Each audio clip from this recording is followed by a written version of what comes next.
हे दुःस्वप्न के अभिमानी, सबके सृष्टा और विधाता ने तुझे सृष्टि से पहले देखा था। मानस, स्थापत्य आदि ने तुझे दिवस और रात्रि के जन्म से पूर्व देखा था। हे स्वपन, तुम इस जगत को व्याप्त कर रहे हो। तुम चिकित्सकों से अपना रूप छिपाए रहते हो। तात्पर्य यह है कि चिकित्सक तुम्हारा प्रभाव समाप्त नहीं कर पाते। सबको व्याप्त करने वाला स्वपन असुरों के पास से चलकर देवों को प्राप्त हुआ था। स्वपन देवों के पास महत्व प्राप्त करने के लिए गया था। 33 देवताओं ने उस स्वपन को अनिष्ट करने की शक्ति प्रदान की।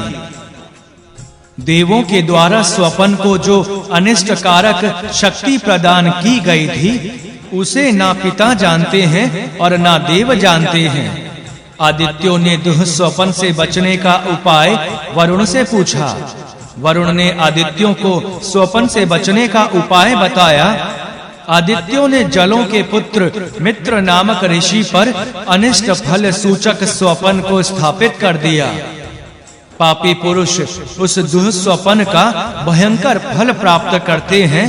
उत्तम कर्म करने वाले दुःस्वप्न ना देखकर पुण्य कर्म करने के लिए आयु प्राप्त करते हैं। हे बुरे स्वपन, तुम स्वर्ग लोक में सर्वश्रेष्ठ विधाता के साथ प्रसन्न रहते हो तथा मृत्यु के पास से संतप्त बुरे कर्म करने वाले पुरुष के मन में मृत्यु की सूचना देने के लिए उत्पन्न हो।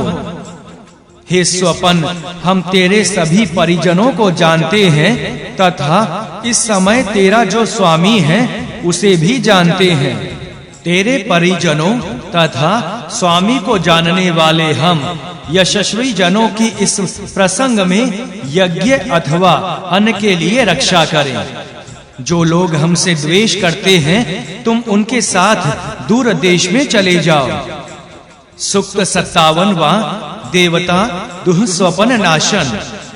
जैसे ऋत्विज मारे गए बलि पशु को काटकर टुकड़े योग्य अंगों का संस्कार करते हुए घुर आदि प्रयोग में न आने वाले अंगों को साथ लेकर अन्यत्र जाते हैं, तथा जिस प्रकार शरण देने वाले को मूल धन और ब्याज लौटाते हैं, उसी प्रकार बुरे स्वप्न के कारण जितने भी अनर्थ हैं, उन्हें हम जलों के मध्य त्रित नाम के महर्षि पर धारण करते हैं।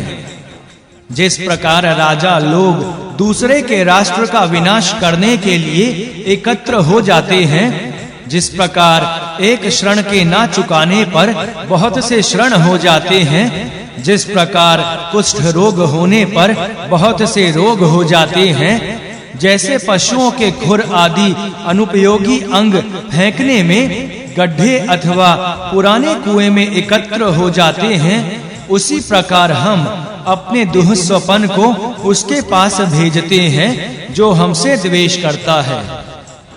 हे स्वपन, तुम अप्सराओं के गर्भ हो, यमराज के हाथ हो। तुम्हारा जो मंगलकारी अंश है वह मुझे प्राप्त हो। तुम्हारा जो क्रूर अंश है उसे मैं उसके पास में भेजता हूँ जो मुझसे द्वेष करता है। हे कोए के मुख से उत्पन्न दुःस्वप्न, तुम मेरे लिए बाधक मत बनो। हे स्वपन, तुम किस लिए उत्पन्न हुए हो यह सब हम जानते हैं। घोड़ा जिस प्रकार अपने धूली धूसरित अंगों को कंपित करता है और अपनी काठी आदि को दूर फेंकता है, उसी प्रकार मैं तुम्हें अपने शत्रु के पास तथा देवों के यज्ञ में बाधा डालने वाले के पास फेंकता हूँ। हमारे शरीर में, हमारी गायों में और हमारे घरों में जो दुःस्वप्न का फल है, वह हमारे शत्रु और देव शत्रु अर्थात यज्ञ कर्म में बाधा डालने वाले पर पहुँचे। हे स्वपन, तेरे अनिष्ट फल को हमारा तथा देवों का शत्रु अपने शरीर पर स्वर्ण के आभूषण के समान धारण करे।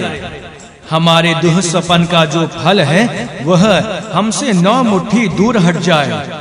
हम दुःस्वप्न के बुरे प्रभाव को अपने शत्रु की ओर भेजते हैं। सूक्त 58वां देवता मंत्रों में बताए गए। परमात्मा के स्वरूप के विषय में जो ज्ञान है वह सभी प्राणियों के हृदयों तथा सभी प्राणियों की इंद्रियों में स्थित है। परमात्मा से संबंधित ज्ञान परमात्मा को हवि के द्वारा बढ़ाता हुआ हमारे कानों और आँखों को स्वस्थ करे, हम जीवन के तेज से युक्त रहें। शरीर को धारण करने वाली प्राण वायु मानस यज्ञ करने वाले हमको दीर्घ जीवन की अनुमति प्रदान करे। हम प्राण वायु को अपने शरीर में चिरकाल तक स्थित रहने के लिए बुलाते हैं। पृथ्वी और अंतरिक्ष ने हमें देने के लिए ही तेज ग्रहण किया है। हे सोम, बृहस्पति एवं अग्नि अथवा सूर्य हमें देने के लिए तेज ग्रहण करें। हे आकाश और पृथ्वी, तुम हमें तेज प्रदान करने वाली बनो। हम तेज ग्रहण करके पृथ्वी पर संचरण करें। गायों के स्वामी मेरे अधिकार में अन्न और गायें स्थित हैं। हम आती हुई गायों को ग्रहण करके पृथ्वी पर संचरण करें। हे इंद्रियों, तुम शरीर में स्थान बनाओ, क्योंकि यह शरीर अपने अपने विषयों में तुम्हारा रक्षक है। तुम अपने विस्तृत विषयों को अधिकार में करो। यह शरीर तुम्हारा चमस अर्थात तुम्हारे भोग का साधन है। इसका विनाश ना हो, तुम इस शरीर को दृढ़ करो। चक्षु आदि इंद्रियों को मैं मानस यज्ञ में हवन करता हूँ। यह यज्ञ विश्वकर्मा देव ने विस्तृत किया है। उत्तम हृदय वाले देव इस मानस यज्ञ को प्राप्त करें।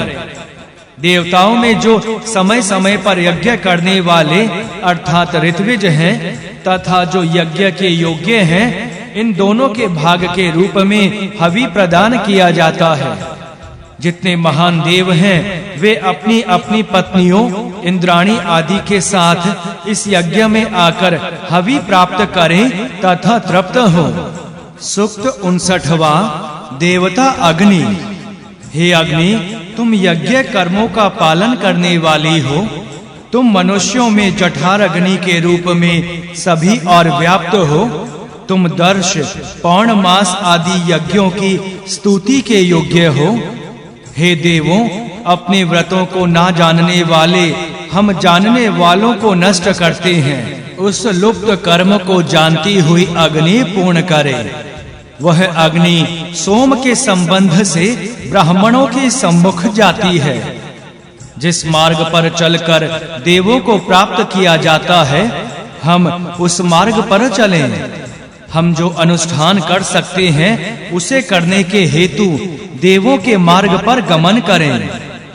जानने वाली अग्नि उस मार्ग को देवों को प्राप्त कराए।